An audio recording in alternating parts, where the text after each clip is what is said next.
널리 알려져 있는 제일 유명한 AI가 뭐죠? 자율주행 아, 자율주행 하기 전에. 하기 전에 네. 뭐지? 올해 제일 유명했던 거. 챗GPT? 네, 챗GPT. 네네네. 최근에 나온 GPT-4, GPT-4 터보. 얘가 지금 출시된 제일 강력한 모델이다.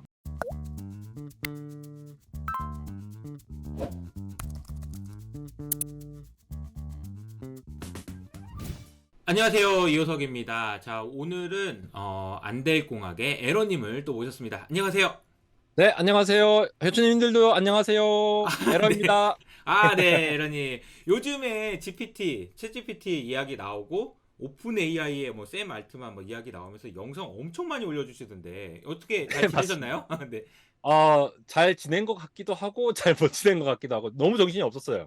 그 내용을 또 그러니까요. 팔로우 하는데 쉽지가 않고 또 네. 기술적인 내용도 좀 분석해가며 해야 되다 보니까 뭔가 좀 최대한 쉽게 좀 전달드리려 하다 보니 바쁘면서도 즐거운 시간 보내고 음. 있었습니다. 네. 공부할 게 진짜 많았던 것 같아요. 에러님도 공부도 되게 많이 하셨을 것 같고 오늘 해주실 얘기가 되게 많을 것 같은데요.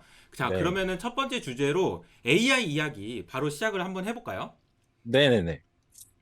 그럼 자, 이번에 전 세계인들이 주목했던 이벤트가 있었죠. 그 오픈 AI의 샘 알트만이 회사에서 쫓겨났다. 그래가지고 이슈가 많이 됐었는데 상황이 정리되고 나서 보니까 안 바뀐 게 있었어요. 그 샘 알트만이 CEO라는 사실이 전혀 바뀌지 않았고 그렇죠. 제일 안 바뀌었죠. 그리고 마이크로소프트의 영향력도 안 바뀐 것 같고요.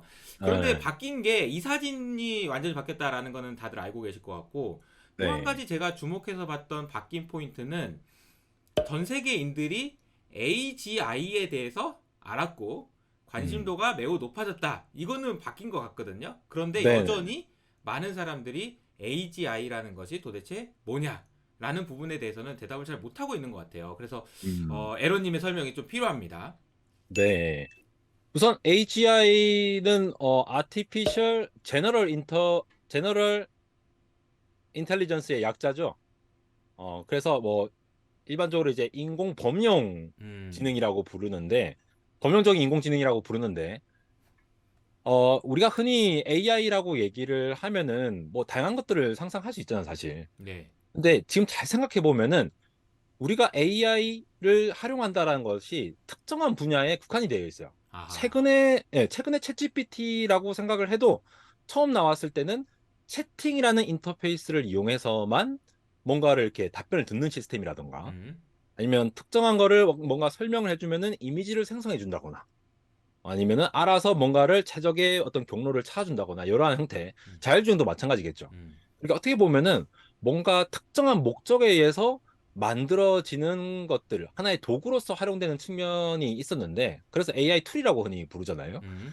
근데 AGI라고 하면은 그냥 간단히 후려쳐서 정말 인간같이 이것저것 다 할 수 있는 아, AI라고 부르고 학계에서는 이거를 범주를 스트롱 AI라고 부릅니다.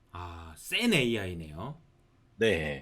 그래서 오, 목적 자체가 스코프가 굉장히 좁지가 않고 음, 인간 수준으로 뭔가 스스로 사고를 할 수도 있을 수 있고 사실 자의식이 있다 없다 내가 스스로 뭔가 느낀다 이런 개념까지 가지 않더라도 음. 어떤 다양한 목표를 스스로 사고를 하고 판단을 내리면서 스스로 설계를 하고 발전해 나갈 수 있는 가능성을 가진 그런 형태의 이제 굉장히 확장된 개념의 AI라고 봐주시면 될 것 같습니다. 네. 그러니까 AGI라는 개념이 그냥 인간보다 단순히 뛰어나다 정도가 아니고, 그러니까 그러니까 AGI가 할 수 있는 영역이 굉장히 넓다라는 것도 포함되는 거군요. 그렇죠. 그게 이제 간단한 예로 최근에 우리가 처음에는 챗GPT로 그냥 텍스트만 입력하면은 음, 예를 들어 어떤 주식 살까 이렇게 물어봐도 이렇게 할루시네이션으로 이상한 얘기를 많이 해주잖아요. 네네네.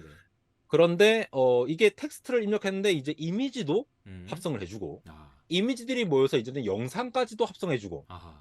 또 나중에 이제 음악도 만들어주고 이런 것들이 언어와 이미지와 영상 그리고 음성까지 점차 좀 확대가 되어가고 있는 상황이잖아요. 아, 이러한 커넥션들이 점차 넓어지면은 마치 인간이 뉴런을 통해서 뭔가 사고를 하고 판단을 내리고 인지를 하고 뭔가 수행을 하는 것처럼 발전되는 방향으로 보시면 될 것 같습니다. 그렇군요.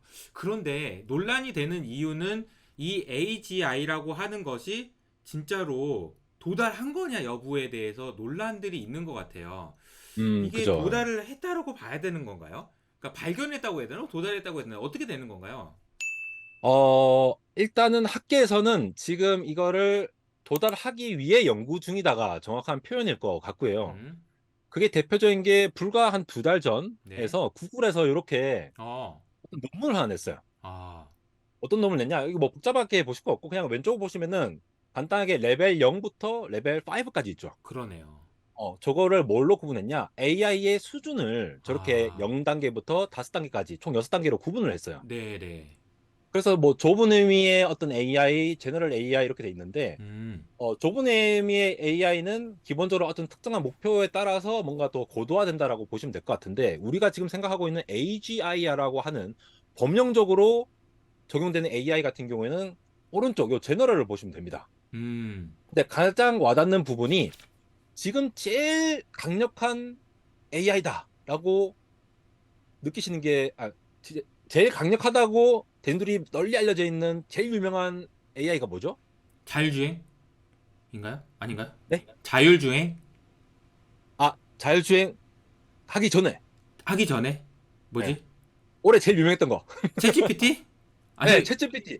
네네네. 네, 그러니까 대중까지도 제일 멀리 알려져 있는 게 챗GPT이고 챗GPT 중에서도 최근에 나온 GPT-4, GPT-4 터보. 음, 음, 아직 요게 거의 레퍼런스 수준으로 보고 있거든요. 네. 얘가 지금 출시된 제일 강력한 모델이다. 음, 물론 이번 샘 알트만 쿠데타 사건 전후로 해가지고 뭐 여러 기업들이 많은 걸 내놓기도 했지만 현재로서는 여기 제일 강력하다라고 보고 있는데 정말 말 잘하잖아요. 네네. 진짜 신기하고 정보도 잘 알려주는데 그 등급이 한 레벨 1급이라고 보시면 됩니다. 네. 오픈 AI 2023 나오시죠, 챗GPT. 그리고 어, 바드도 요 정도 되고 라마트도 그렇고 물론 어허. 요것보다 조금 더 발전될 수 있지만 아직도 이제 경쟁력이 있다라고 할 수 있는 수준은 아니다. 레벨 2까지 음, 가려면은 이제 능숙한 어른의 한 50% 정도는 음. 뭔가 사고를 할 수 있고 뭔가 설명할 수 있고 이런 능력을 갖춰야 한다라고 구글이 나름대로 이제 이 레벨을 정한 거죠. 그렇군요. 근데 저의 인상적인 게 레벨 제로가 인상적이네요. No AI. 얘는 AI도 아니다. 이런 의미인 것 같은데. 그렇죠. 뭐 일일이 다 그냥 계산해주는 뭐 어떤 음, 그러한 느낌으로 보시면 될 것 같아요. 그런 건 아니고. 그러니까 이제 네, 자율주행에서도 마치 레벨 1, 2, 3 이렇게 나누는 것처럼 이것도 그렇죠. 레벨을 네네. 정해서 이제 이게 맞는, 이렇게 정의한 거네요. 네네네. 그래서 이 끝에까지 가보시면은 결국 지향하는 바를 볼 수가 있는데 네. 전문가 수준이다라고 하는 것도 90%라고 돼 있는데 음, 뭐 한편으로는 보면은 GPT-4가 처음 발표됐을 때 특정한 뭐 전문가 시험 영역 같은 거 점수 맞아요. 치면 시험 치면은 점수 되게 높게 나왔잖아요. 맞아요. 근데 이제 그는 이제 시험 테스트 측면에서의 판단인데 또 실질적으로 또 인간이 잘 푸는 거를 또 GPT가 못 푸는 것들도 굉장히 많거든요. 음, 요건 또 나중에 설명드릴 기회가 있을 것 같은데 그러한 수준보다도 더 높게 거의 거장의 수준으로 아, 99%, 그 다음에 거의 탈인간, 슈퍼 초인간 수준으로 하는 것까지 고려를 하고 있다라고 보시면 될 것 같아요. 탈인간, 슈퍼, 네, 슈퍼 휴먼.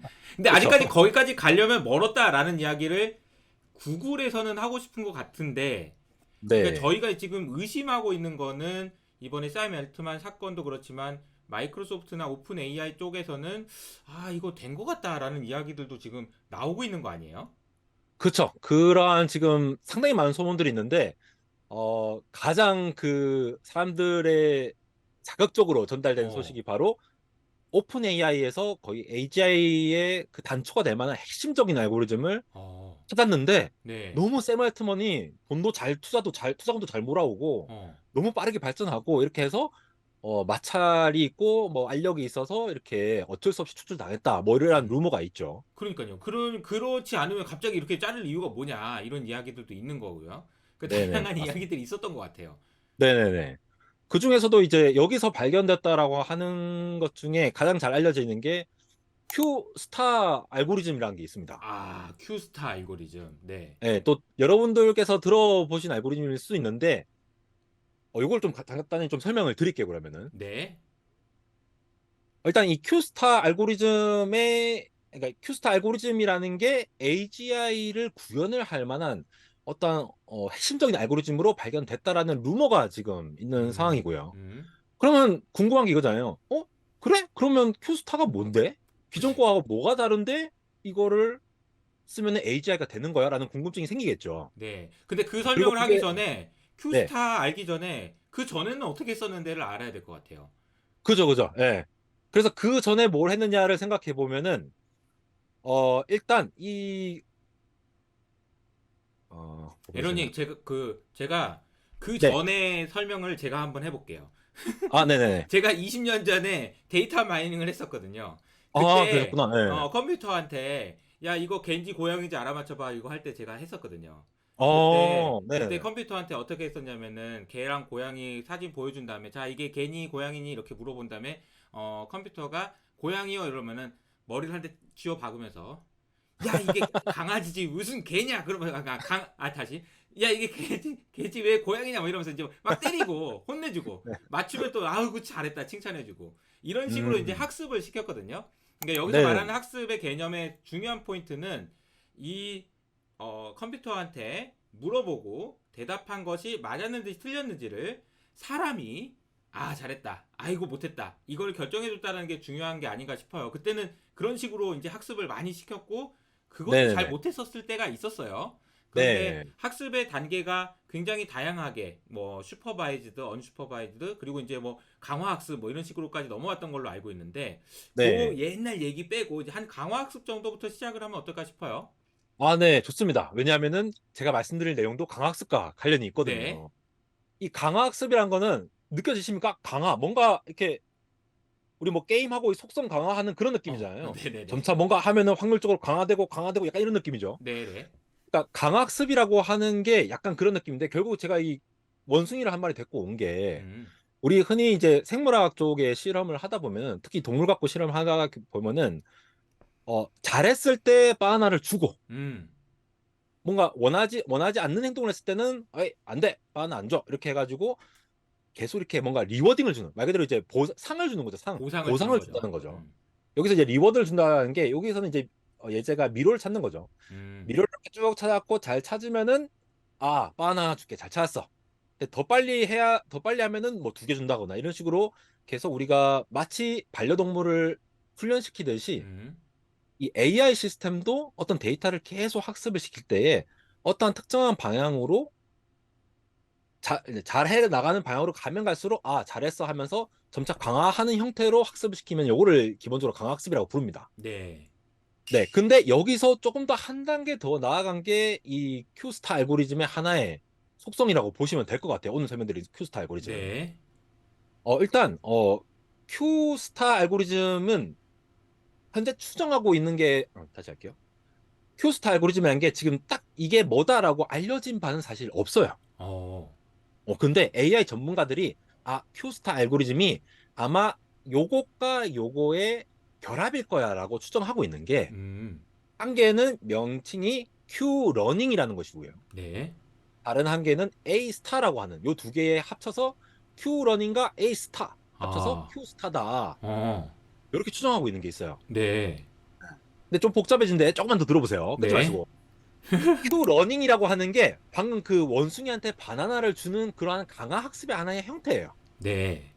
그런데 예전에 이 챗 GPT 같은 경우에 챗 GPT가 GPT-3에서 GPT 3.5로 딱 발전되면서 챗 GPT라고 발매를 한 거거든요. 네.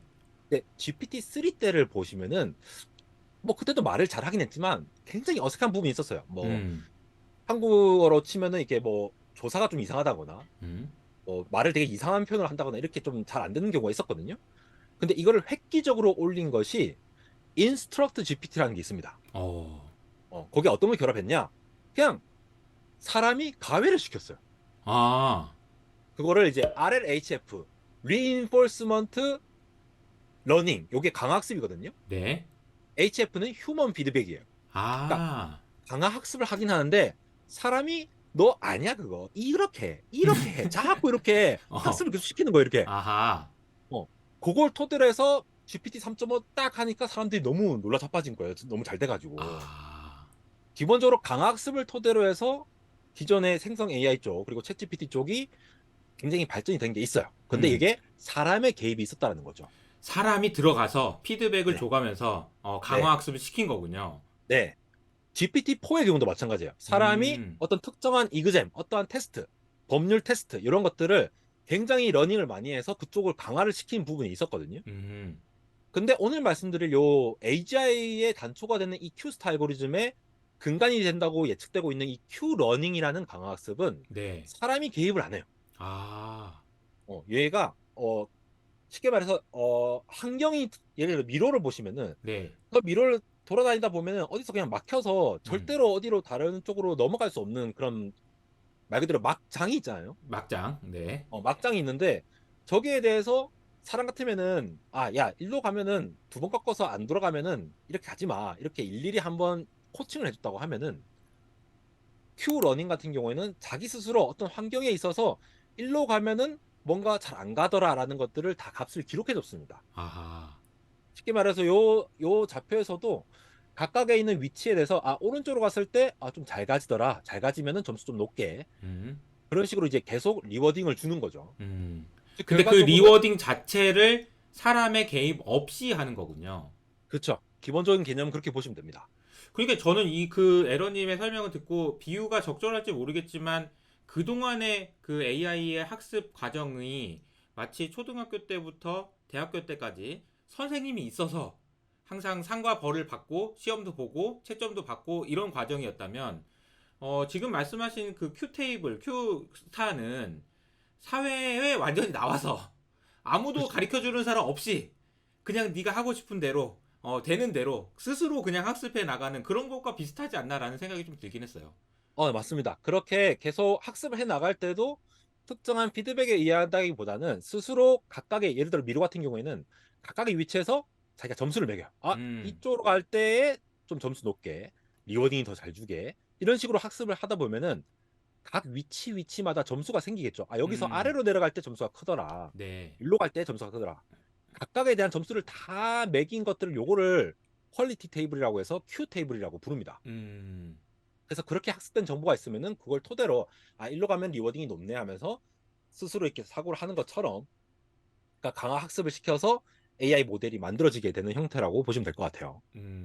자, 네. 그러면은 오늘 이제 설명해주신 내용이 AGI가 무엇인지, 그리고 AGI가 됐다 안 됐다 논란이 있는데, 구글 쪽에서는 아니다, 한참 남았다라고 하는 반면에, 마이크로소프트와 이와 관련돼서는, 큐테이블이라는 걸 있으면 AI가 스스로 학습하는 단계에 진입했으니, 이거는 어떻게 될지 모르겠다. 이런 식의 이제 논란들이 있다라는 것까지 설명을 해주셨는데요. 자, 네네네. 그래서 이제 샘 알트만 얘기도 있고 그래서 이야기 나오는 게 AI를 더 가속화시켜서 발전시키는 쪽으로 가야 되는 거냐 네. 아니면 샘 알트만을 내쫓았던 슈츠케버가 얘기했던 것처럼 아유 좀 천천히 좀 가자 이런 논란들이 있잖아요. 이 네. 논란에 대해서 최근에 뭐 실리콘밸리라든지 혹은 업계에서 생각하고 있는 아이디어들은 어떤 게 있어요? 그게 이제 마치 파벌 싸움처럼 지금 크게 두 아, 가지 진영으로 나뉘어져 있습니다. 네, 네. 그게 쉽게 말해서 둘 다 AGI를 만들자라는 거에서는 컨센서스가 이루어져 있어요, 지금. 음, 근데 이거를 빨리 하자.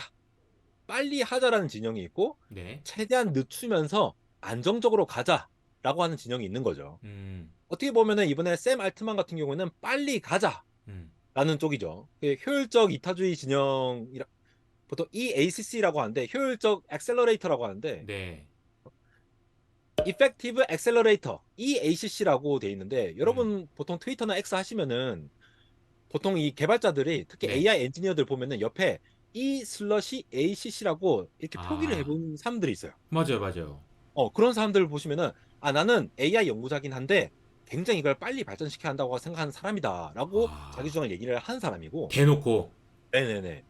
그리고 일리아 슈츠케버 이번 쿠데타를 주도했던 일리아 슈츠케버 같은 경우에는 흔히 이제 디셀이라고 부르죠. 디셀러레이터. 천천히 반대말로 가자. 사용하는 것 같아요. 네, 그냥 오픈 AI의 애초 목적이 안정적인 AGI를 만드는 게 목표이기 때문에 음, 이렇게 검증도 안 된 거 빨리빨리 내면 안 된다라는 측면을 강조하고 있는 거죠. 네, 근데 이거에 대한 이건 어떻게 보면 철학의 차이인데 네.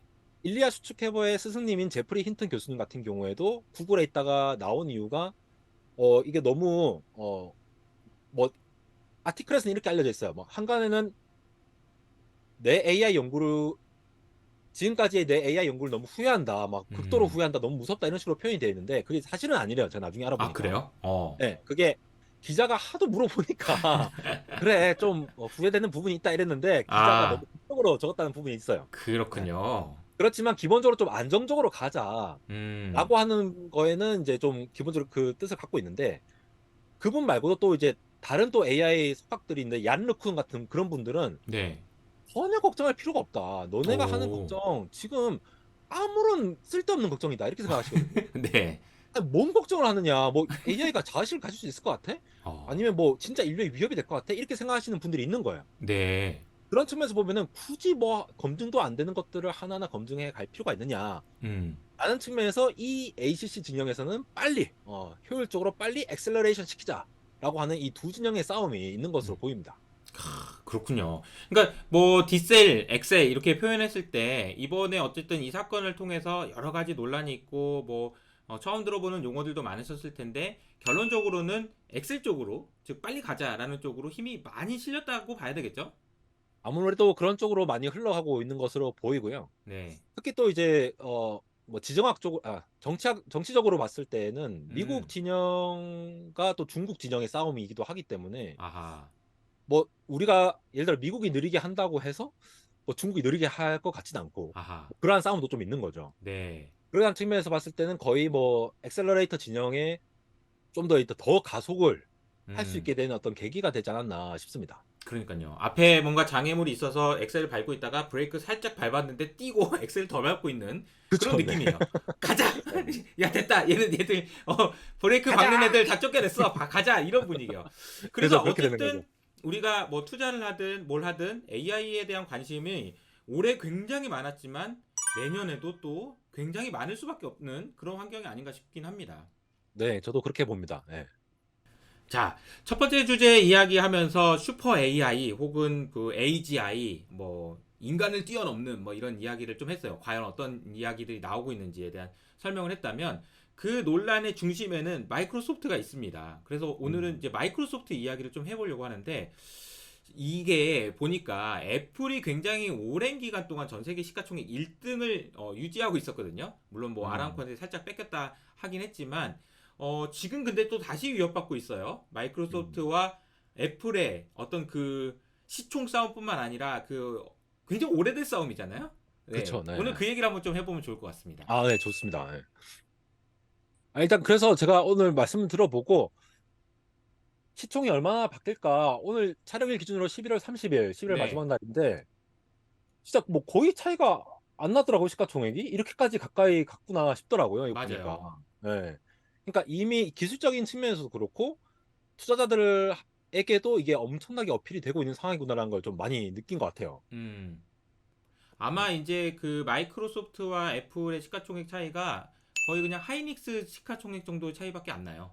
음, 네, 금방 그래서 엎치락뒤치락 할 수 있을 것 같고 네, 하나의 제품, 하나의 프로덕트 이게 바로 이제 시장과 대중한테 먹힌다라고 하면은 또 금세 이렇게 바뀌어질 것 같아서 음, 애플도 지금 가만히 있지 못하는 상황이 아닐까 싶어요. 네. 그래서 제가 궁금한 부분은 마이크로소프트도 최근에 뭐 행사가 좀 있었던 것 같아요. 그래서 그 내용도 안될공학 채널에서 자세히 설명을 해주셨던 것 같은데 거기에서 이제 키워드가 되는 것이 코파일럿이었던 것 같은데 이 네. 코파일럿이라는 것이 무엇인지 그리고 이제 얼마나 그게 강력한 것이길래 그 난리인지 이거 좀 설명해 주세요.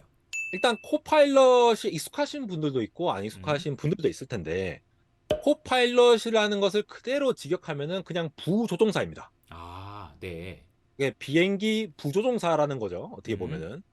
그러니까 우리가 예를 들어 마이크로소프트에서 코파일럿을 냈으니까 마이크로소프트에서 제공하는 다양한 프로그램, 다양한 음. 서비스를 이용할 때 이 코파일럿이라는 걸 이용하면은 이게 AI 기반으로 돼 있기 때문에 기존에는 몇 시간씩 걸리던 것도 몇 초 안에, 몇 분 안에 끝낼 수도 있고 아.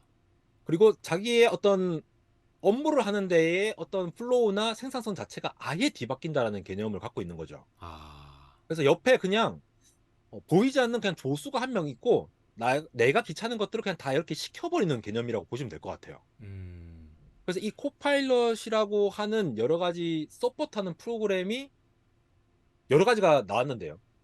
그러니까 이제 제가 듣고 보니까 코파일럿이라는 제목을, 아니, 그러니까 그 타이틀을 굉장히 잘 지었네요. 그렇죠. 네. 부조종사고, 이 부조종사라는 거는 비행할 때만 필요한 게 아니고, 뭐 운전할 때도 필요할 수도 있고, 뭐 작업할 때도 필요할 수 있고, 전화 걸 때도 필요할 수 있고, 모든 일에 다 있으면 좋은 거잖아요. 그러니까 네. 이제 코파일럿 그랬을 때 처음에는 아, 그 오피스에 들어가는 거구나라고 생각했는데 그게 아니고 다 들어갈 수 있는 개념이겠네요.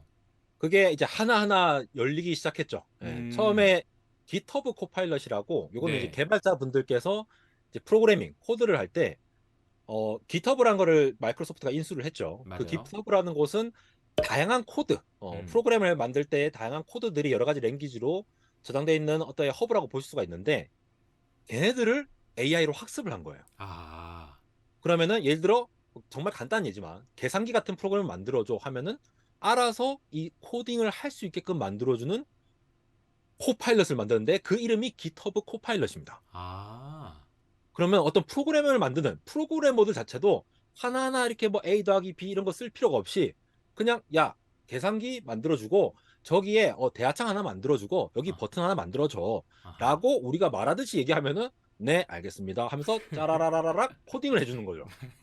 아, 그 말이, 기계가 사람의 말을 알아들었다는 말이 그 말이군요. 네.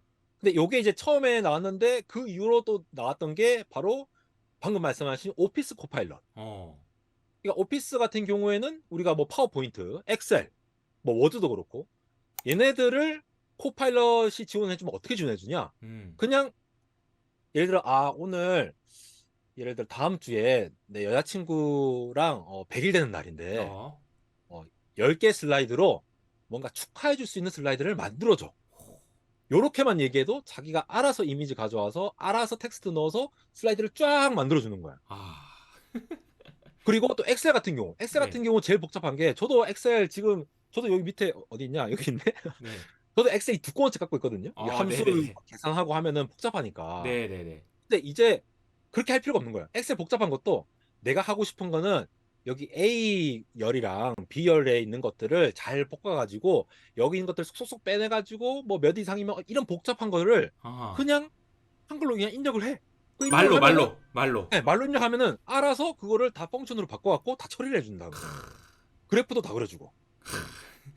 이게 마이크로소프트가 기본적으로 이 오피스를 갖고 있었기 때문에 아, 그 주도권을 계속 놓아주고 있지 않았기, 계속 갖고 있었기 때문에 이런 것까지 확장을 할 수 있는데 AI가 결합이 되다 보니까 이렇게까지 코파일럿으로 확장이 될 수 있는데 여기서 띵 하는 게 네, 윈도우 코파일럿이라고도 또 나왔어요. 아, 그래요.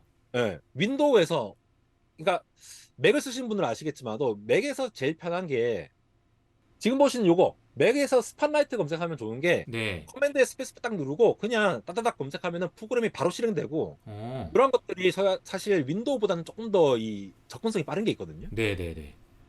이러한 것도 빠른데 윈도우 코파일럿은 예를 들어 이런 거예요. 그러니까 예를 들어 이런 거예요.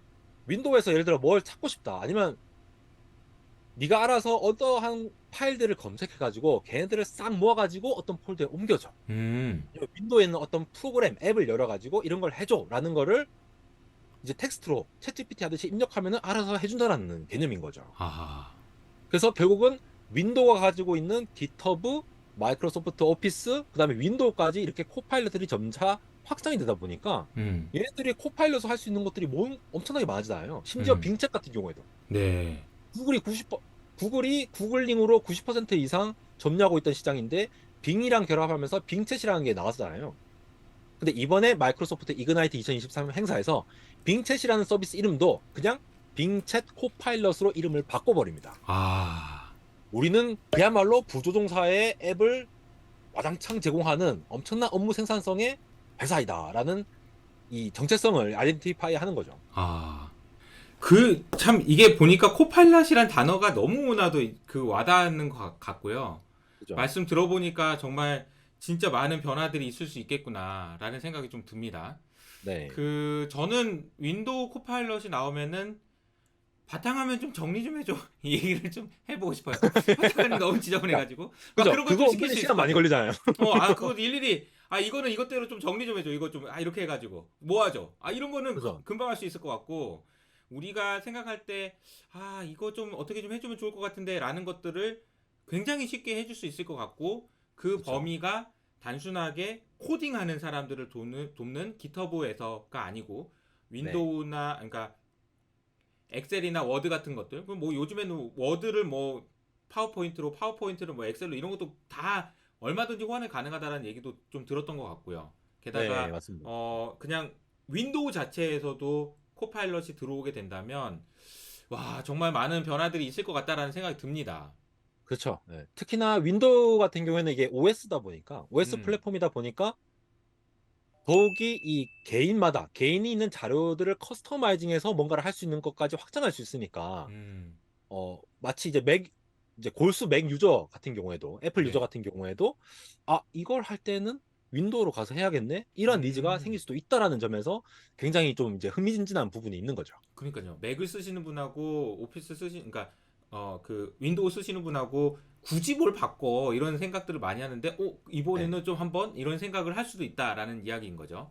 네, 처음에 이제 윈도우가 처음에 생겨났을 때도 개발자가 여자친구가 너무 도스 이거 어떻게 쓰는지 몰라서 그냥 그림으로 드래그 할 수 있게 만들어 이거 되게 편하게 이런 네, 일화가 있었던 것 같은데요. 네, 이게 이 얘기를 말씀드리는 이유가 마이크로소프트와 애플의 이런 어떤 그 헤게모니 싸움은 굉장히 오래됐었잖아요. 그래서 빌 그쵸. 네. 게이츠 때부터 어떤 일들이 있었는지 좀 설명해 주면 좋을 것 같습니다. 사실 마이크로소프트와 이제 스티브 잡스 시절이죠. 네, 그렇게 이제 둘이 붙었을 때인데 어, GUI라고 그러죠. 그래픽 네, 유저 인터페이스. 네, 네. 지금의 마우스를 이렇게 움직이고 음. 마치 이렇게 옮겨다 쓰고 하는 이러한 거 이전에는 그냥 이 텍스트로만 입력하는 그런 구조였어요. 아, 그래서 여자친구가 그러다가 힘들어했다고? 네, 네. 네, 그러다가 스티브 잡스와 빌 게이츠 둘 다 음, 제록스죠. 제록스라는 회사에 가서 이러한 인터페이스를 처음 본 거예요. 음, 그래서 예전에 스티브 잡스와 빌 게이츠의 서로의 경쟁을 다루는 그런 영화 보면은 빌 게이츠가 윈도우를 낸 다음에 대박 히트를 내고 나서 스티브 잡스가 빌 게이츠한테 막 화를 내는 장면이 나와요. 오, 내가 뺏기려고 했단 말이야! 이러면서 막 내가 제럭스 보고 내가 뺏기려 했단 말이야! 하면서 막 그렇게 네, 화를 네, 내는 네, 장면이 있는데 어, 어쨌든 마이크로소프트는 IBM 그리고 나중에 인텔과 이렇게 협력을 하면서 빠르게 X86 시장에서 윈도우를 PC로서 대중들에게 널리 빠르게 보급하는 입장에서 굉장히 빠르게 선도를 한 측면이 있었죠. 어, 반면에 애플은 그때부터 소프트웨어와 하드웨어를 우리가 모두 다 만들어야 한다라는 게 스티브 잡스의 지론이었고 음, 그래서 예전에 뭐 자기 예전에 딸 이름을 붙인 리사라는 뭐 컴퓨터도 만들었고 맞아요. 리사라는 맥키토시도 만들었고 그런 식으로 나왔는데 충분히 시장을 압도하지 못했던 거죠. 음, 그러다가 나중에 이제 코카콜라 사장한테 막 추출당하고 마치 이번에 샘 앨트먼 추출당하듯이 그런 맞아요. 적도 예. 그렇게 해서 마이크로소프트가 이거 나가고 있는데 다시 돌아와서 스티브 잡스가 이 맥 생태계를 이루는 측면에서 맥 생태계를 이루는 시장에서 이 헤게모니가 PC에서 모바일로 옮겨지는 거죠. 음, PC에서는 확실히 마이크로소프트가 우세했고 인텔이 X86 시장에서 우세하면서 애플을 아예 밀어내고 있었습니다. 그러다가 그러니까 스마트폰이 등장하고 아이폰이 등장하면서 그게 네, 2007년, 2008년이잖아요. 네, 그때 되면서 사람들이 PC보다 스마트폰에 대한 수요 그리고 그게 확장이 되어 나가니까 여기에 대한 생태계를 새로 꾸려 나가면서 애플이 다시 헤게모니를 가져올 수 있던 배경이 됐던 것인데 빌 게이츠와 스티브 잡스, 그러니까 마이크로소프트와 애플이 싸움에서 첫 번째 시도에서는 그 스티브 잡스가 내가 베끼려고 했단 말이야라고 얘기했던 것처럼 일단은 마이크로소프트가 승기를 잡았다면 네 이게 스마트폰으로 넘어오면서 애플로 헤게모니가 좀 넘어갔다. 근데 그것도 결국은 OS가 뭐였냐 이런 것도 중요한 개념이었던 것 같은데요. 네. 그쵸 그것도 이제 저희 채널에서 다루긴 했지만 그때의 노키아 같은 그리고 삼성 음, 같은 그러한 기업들이 스마트폰은 아닌 그냥 휴대폰 피처폰을 만들던 시기에서는 네. 이 특정한 하나의 프로세서가 PC에 들어갈 만한 그런 거대한 OS를 담을 만큼의 컴퓨팅 능력이 아예 안 됐어요. 아, 근데 스티브 잡스가 무조건 해! 해갖고, 물론 이거는 이제 일화예요. 네. 그래서 4년 동안이나 비밀리에 만들었다고 전해져 있어요. 오, 그리고 나중에 알려진 거 보면은 이 첫 프로세서를 삼성에 제조를 맡기기도 했는데, 음, 삼성은 그때까지만 하더라도 이 제조를 하는 거에 있어서 어떤 내용인지도 모르고 만들어 오고 있었대요. 그게 아, 스마트폰인지 아이폰인지도 뭔지도 모르고. 네. 그래서 그 제일 유명한 아이폰 출시하는 그 스티브 잡스 유명한 그 발표 있잖아요. 네네네네. 그때까지만 하더라도 아예 완성이 안 됐는데 그러고 나서 몇 개월 만에 버그를 빠르게 잡아내고. 삼성이 고치고 그렇게 음, 하면서 이제 개발이 됐다고 하죠. 음, 그렇게 하면서 지금의 iOS라고 불리는 음, 그러한 애플만의 독자 OS를 드디어 스마트폰에 딱 탑재를 하고 소프트웨어와 하드웨어가 하나가 된 이런 형태로 가게 된 거죠. 물론 음, 그때만 하더라도 ARM 기반으로 했는데 음, 그렇게 해서 나가고 있었고 그걸 빠르게 따라잡았던 게 이제 안드로이드 진영 구글이죠. 음, 그래서 구글은 오픈소스 기반으로 안드로이드를 널리 뿌려서 뭐 삼성이나 아니면은 중국이라 그때 당시 HTC라던가 이러한 기업들에 널리 뿌려서 빠르게 이 시장을 대응하려고 하면서 구글과 애플의 이 모바일 OS 싸움이 다시 시작이 되고 있는 것이었죠. 양강 구도가 지금은 확고해진 것 같고요. 네네. 그러면 지금부터는 코파일럿이라고 하죠. 생성형 AI라고 할 수도 있을 것 같고요. 이 네. AI에서 어떻게 뭐 OS라고 해야 되나요? 어떻게 지금 헤게모니를 잡느냐가 또 다른 게임이 될 것 같은데 이 게임의 네. 양상은 어떻게 될 것이며 애플은 지금 여기서 무슨 생각을 하면서 대응을 하고 있는 건지 이런 것도 좀 궁금합니다. 아, 네. 그거를 보시면 일단 뭐 마이크로소프트 진영을 보시면은 네. 마이크로소프트는 지금 거의 모든 방향에 있어서 확장을 해 나간다고 보시면 될 것 같아요. 아, 그리고 그 모든 것들이 되게 잘 되고 있어요. 네. 어떤 측면이냐? 지금 보시는 이런 칩들이 퀄컴이라는 기업의 스냅드래곤 X 엘리트라는 건데 네. 퀄컴 칩이라는 거는 보통 우리가 갤럭시에 들어가는 음. 그러한 프로세서라고 보시면 돼요. 네. 근데 보통 이 스마트폰에 이렇게 프로세서를 넣어왔던 퀄컴이 이제 자체 설계 칩을 통해서 이 스냅드래곤 X라는 음. 그러니까 노트북 시장에도 나가겠다고 선언을 했어요. 아, 요게 이제 그 ARM이라고 아시죠? 예전에 엔비디아가 네. 인수를 하려고 했던 네. 그 ARM 기반의 어떤 그 명령어들을 가져와가지고 자체적으로 이렇게 설계를 해서 성능을 많이 끌어올렸다는 평을 갖고 있거든요. 그리고 AMD도 인텔과 똑같이 기존의 이 X86이라고 하는 음. 전력은 많이 먹지만 성능은 빵빵한 그러한 시장에서 계속 경쟁을 하고 있었는데 AMD도 ARM 기반의 어떤 CPU를 음. 만들고 있고 음. 이 대만의 미디어텍이라는 요 회사도 이런 걸 만들고 있습니다. 무슨 음. 말씀을 드리고 싶느냐? 윈도우는 원래 전통적으로 인텔과 AMD가 만드는 프로세서, 즉 X86이라고 불리는 네. 그러한 특정한 복잡한 그리고 성능이 좋은 프로세서를 중점적으로 만들어 왔어요. 그래서 똑같은 윈도우라 하더라도 그 X86이라는 프로세서에 맞게 프로그램을 다 만들어야 되거든요. 아. 개발자들도 엑셀도 다 X86에 맞춰서 만들어야 되고 파워포인트도 음. 그렇게 맞춰서 만들어야 돼요. 음.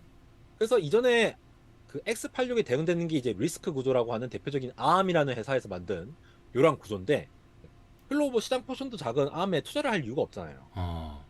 근데 윈도우가 이제 노트북 시장에도 확장을 해 나가면서 자체 칩도 설계하기 시작하고 자체 칩을 설계하는 회사들에게 윈도우즈 온 ARM이라고 해서 ARM에서 돌아가는 윈도우를 적극적으로 지원을 해 나가면서 애플과 한판 붙어보겠다. 애플의 맥북과 아. 한번 붙어보겠다. 이렇게 나아가고 있는 상황인 거죠. 음.